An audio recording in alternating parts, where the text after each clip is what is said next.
Hello everyone, this is Mominul. Welcome back to my YouTube channel and Facebook page, Popo Rider. Yeah. Everybody knows that I'm breaking down. Everybody knows I ain't faking now. Everybody knows my heart's faking now.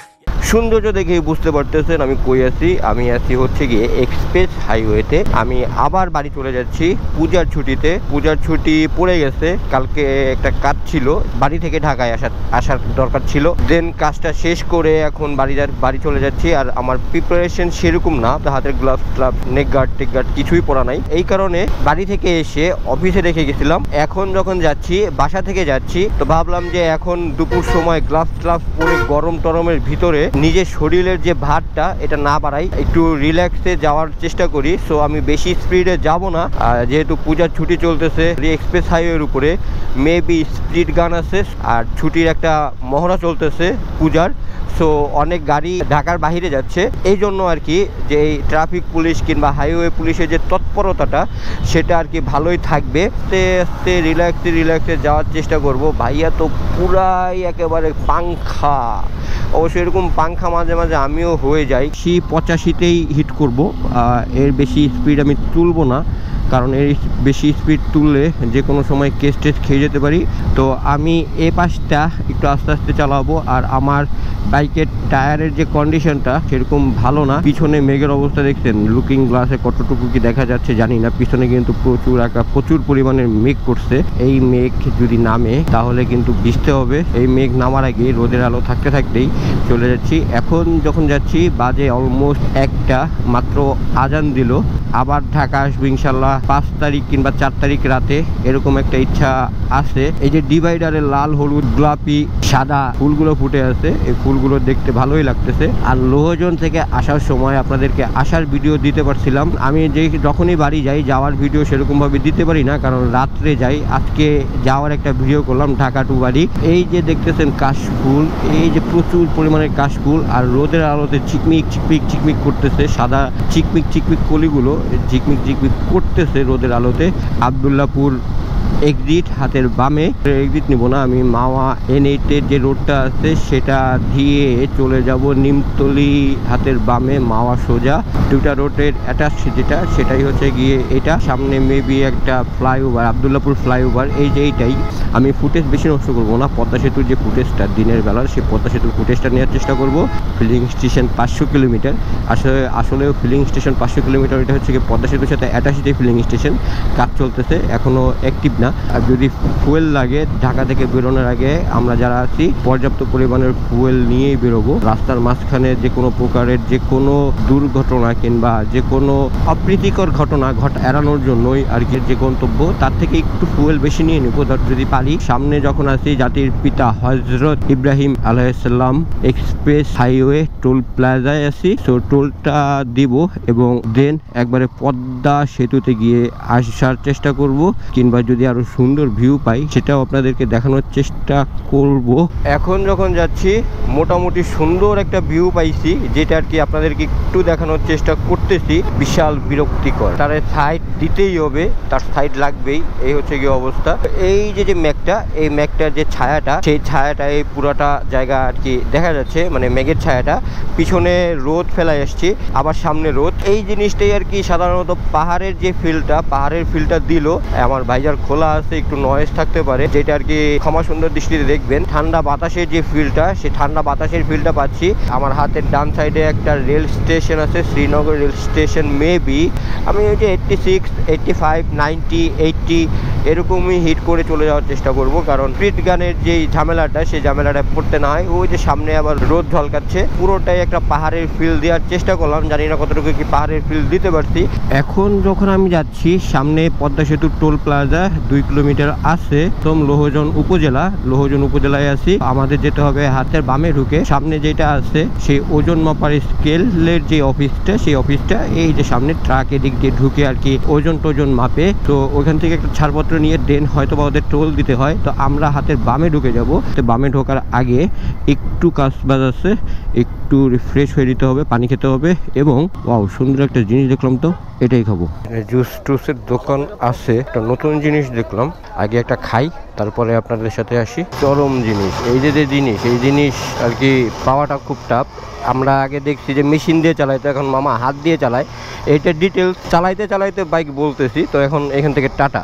এখন যখন video করতেছি আসছি হচ্ছে গিয়ে পদ্মা সেতু toll plaza. আপনারা দেখলেন পিছনে একটা জুস খাইলাম, জুসটা আসলেই সুন্দর ছিল। আমি চাচ্ছিলাম একটু বাসার জন্য নিয়ে যেতে, বাট এটা এখানে হাইজিং আবিজাবির একটু ব্যাপার স্যাপার আছে, জায়গায় অনেক কিছু খাই, সো আমাদের পেট সবকিছু অবজার্ভ করে নিতে পারে। আগে টোলটা দিই, তারপরে আবার আপনাদের সাথে আসছি। বাসার লোকজনের পেট সেরকম ভাবে অবজার্ভ করে নিতে পারে না, কারণ বাসার লোকজন সবসময় বাসার জিনিসপত্র খায় তো, আর আমরা বিভিন্ন জায়গায় বিভিন্ন জিনিসপত্র খাই। সো হাইজিং এগুলো আমাদের মেনটেন না করলেও হয়, কিন্তু বাসার লোকজনের একটু মেনটেন হয়, মেনটেন করে চলতে হয়।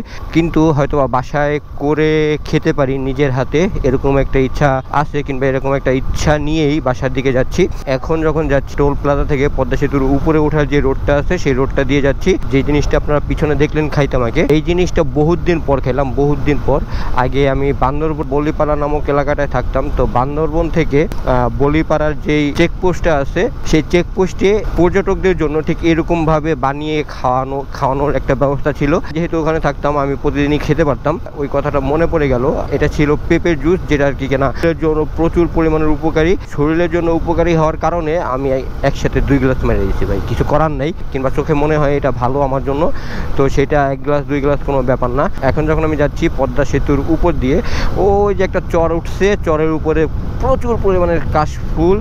আর এখন যেহেতু কাশফুল যাই একটা অবস্থা, কাশফুলটা আস্তে আস্তে ছুটে বাতাসে উড়ে ঘুরে বেড়াচ্ছে, মানে কাশফুলের পাপড়িগুলো। তো সেটাই আপনাদেরকে একটু বোঝানোর চেষ্টা করলাম। আর এখন দেখেন ভাই পদ্মা সেতুর ভিউ, দুপুরের পরে যে ভিউটা, সেই ভিউটা, আকাশে হালকা হালকা মেঘ আছে, দুই পাশ দিয়ে গাড়ি ঘোড়া যাচ্ছে। আর পূজার ছুটিতে সবাই আর কি বাড়ির দিকে ছুটতেছে। আমি যেগুলো আর কি পরি, নেক গার্ড, গ্লাভ, এলবো গার্ড যেগুলো আছে, সেগুলো আর কি পরে রাইড করা, লং রাইড যাওয়াটা ভালো, কারণ একটু হলে ওইগুলো আপনাকে সেফটি দিবে। যদি ওইগুলো আপনি না পরেন তাহলে রাস্তায় কোনো অনাকাঙ্ক্ষিত দুর্ঘটনা যদি ঘটে যায়, আল্লাহ না করুক আপনাদের সাথে কিংবা আমাদের সাথে এরকম কোনো ঘটনা না ঘটুক, এই কারণেই আর কি ওইগুলো পরে চালানো ভালো। পদ্মা সেতুর উপরে কাঙ্ক্ষিত স্পিড হচ্ছে গিয়ে 60 কিলোমিটার/আওয়ার, 61, 62, 65 পর্যন্ত হিট করতেছি। যেহেতু পদ্মা সেতু হয়ে গেছে, সেহেতু 1-2 টিপ যদি জোরে চালায় বেশি মারতে পারে, ওই পাশের সিরিয়ালটা কিংবা এই পাশের সিরিয়ালটা আগে ধরতে পারে, তাহলে কিন্তু এদের জন্য বেস্ট। এই হচ্ছে গিয়ে কথাবার্তা। এই জন্য আমি একটু সেভে আস্তে আস্তে যাচ্ছি। তা নদীর যে যৌবনটা, যে স্রোতটা, বর্ষাকালের যে স্রোতটা, সেই স্রোতটা পুরোপুরি দেখা যাচ্ছে।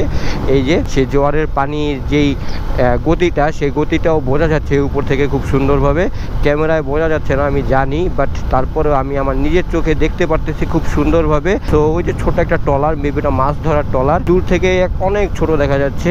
এর ভিতরে সে কিভাবে সার্ভাইভ করতেছে, এটা কিন্তু খুব বড় একটা বিষয়। 3টা লোক নিয়ে যাচ্ছে, দূর থেকে হয়তো বা একটু ছোট দেখা গেল, এখন কিন্তু ভালোই বড় দেখা যাচ্ছে, যেহেতু কাছাকাছি চলে আসছিলাম। আর আমাদের পদ্মা সেতুর যে দৈর্ঘ্যটা, 6 কিলোমিটার ক্রস করতে আনুমানিক 10 মিনিটের মতো লাগে। তো আমি অলমোস্ট প্রায় জাজিরা প্রান্তের কাছাকাছি চলে আসছি।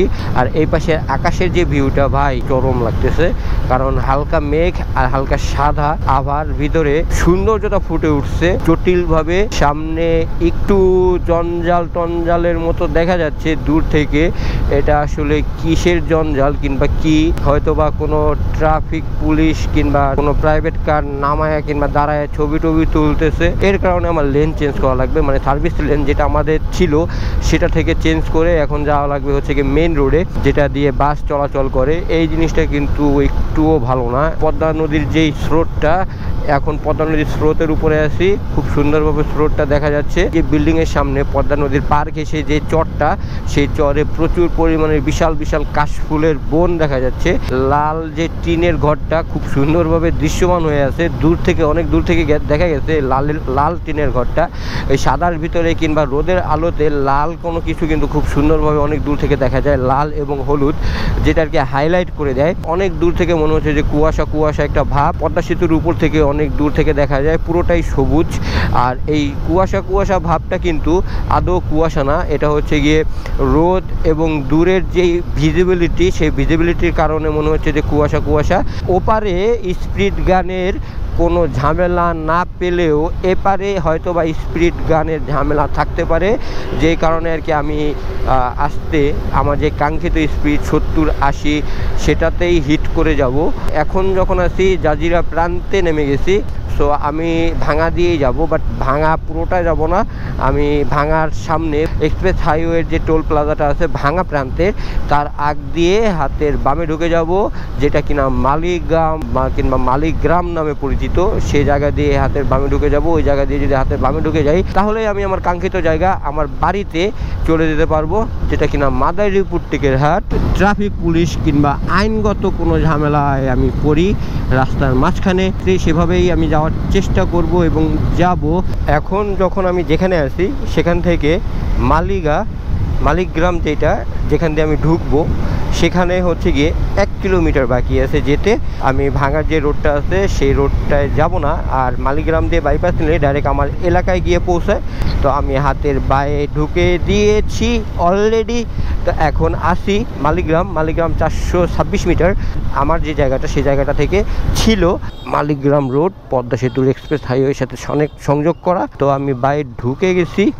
এখন যখন যাচ্ছি পুরোটাই আর কি গ্রাম্য যে রোড এবং গ্রাম্য ফিল দিবে আপনাদেরকে।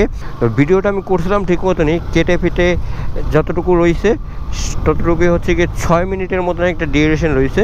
সো ওই 6 মিনিটের যে ডিউরেশনটা রয়েছে সেটাই আপলোড করে দিয়েছি। সাধারণত আমি ভিডিও 10 মিনিট কিংবা 12 মিনিট করার চেষ্টা করি, আর যদি কোনো লং ট্যুর কিংবা দূরে কোনো জায়গায় যাই সেটা হয়তো বা 15 মিনিট কিংবা 20 মিনিটের হয়। কালকে যেটা হয়েছে সেটা হচ্ছে কি কাজ ছিল, কাজের প্যারা ছিল, এই কারণে কাজের প্যারায় কি বলছি, কোথায় দিয়ে গেছি সেরকমভাবে আর কি বলা হয়নি, আর শরীরের উপর দিয়ে একটা ধকলও গেছে। তো আমি এখন আছি কালামিদ্দা রোডে। আমার যে জায়গাটা এই জায়গাটা থেকে কালামিদ্দা 8 কিলোমিটার। আর এদিকে গাছের ছায়াটায় আছে প্রচুর, মাথা টাচা করা আছে রাস্তার পাশ দিয়ে, যা আর কি এলাকার লোকজনের জন্য প্রচুর পরিমাণে একটা স্বস্তিদায়ক, কিংবা এলাকার লোকজনই সব করে রাখছে একটু নিরিবিলি সময় কাটানোর জন্য কিংবা ঠান্ডা বাতাসে রোদের ছায়া থেকে বাঁচার জন্য। এখনকার মতন বিদায় নিচ্ছি। হোপ রাখতেছি ভিডিও ভালো লাগছে। যদি ভিডিও ভালো লেগে থাকে তাহলে অবশ্যই লাইক কমেন্ট শেয়ার করে সাবস্ক্রাইব করে পোপোর সাথে থাকবেন এবং পোপোকে দেখতে থাকবেন এবং জানাবেন কে কোথা থেকে ভিডিও দেখতেছেন এবং পূজায় কে কোথায় ছুটি কাটাচ্ছেন। তাহলে আজকের ভিডিও দেখে এখানেই টাটা, বাই বাই।